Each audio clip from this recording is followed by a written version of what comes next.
Telangana CM Revanth రెడ్డిపై తీవ్ర స్థాయిలో రెచ్చిపోయి మాట్లాడారు బీఆర్ఎస్ ఎమ్మెల్యే పాడి కౌశిక్ రెడ్డి. రాష్ట్రంలోని పిచ్చి కుక్కలకు రేవంత్ రెడ్డి అధ్యక్షుడంటూ సంచలన కామెంట్స్ చేశాడు. అంతేకాకుండా ప్రజలు ఓట్లేసి నన్ను గెలిపించింది 6 గ్యారంటీలు నెరవేర్చమని, నువ్వు 6 గ్యారంటీలను చెప్పి జనాలను మోసం చేస్తున్నావు, వాళ్ళు పెట్టే శాపనార్థాలకు కుక్క చావు చేస్తావు అని కౌశిక్ రెడ్డి కామెంట్స్ చేశారు. బుధవారం అసెంబ్లీలో మీడియా పాయింట్ వద్ద కౌశిక్ రెడ్డి ఈ కామెంట్స్ చేశారు. నా ప్రాణం పోయినా కేసీఆర్ వెంటే ఉంటానని, బీఆర్ఎస్ పార్టీని వీడే ప్రసక్తే లేదని ఎమ్మెల్యే పాడి కౌశిక్ రెడ్డి స్పష్టం చేశారు. కొన్ని యూట్యూబ్ ఛానల్స్ తప్పుడు ప్రచారాలు చేస్తూ తాను పార్టీ మారుతున్నట్లు దుష్ప్రచారం చేస్తున్నాయని అన్నారు. ఈ ప్రచారాన్ని పార్టీ కార్యకర్తలు ఎవరూ నమ్మవద్దని ఆయన విజ్ఞప్తి చేశారు.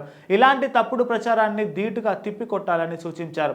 ఇంకా ఆయన మాట్లాడుతూ, బీఆర్ఎస్ నా కుటుంబం, కేసీఆర్ నా నాయకుడు, ఎప్పటికీ అదే పార్టీ అదే నాయకుడి వెంట ఉంటానని ఆయన స్పష్టం చేశారు. ప్రజలు ఏ విధంగా ఉన్నారంటే, నువ్వు ఇచ్చిన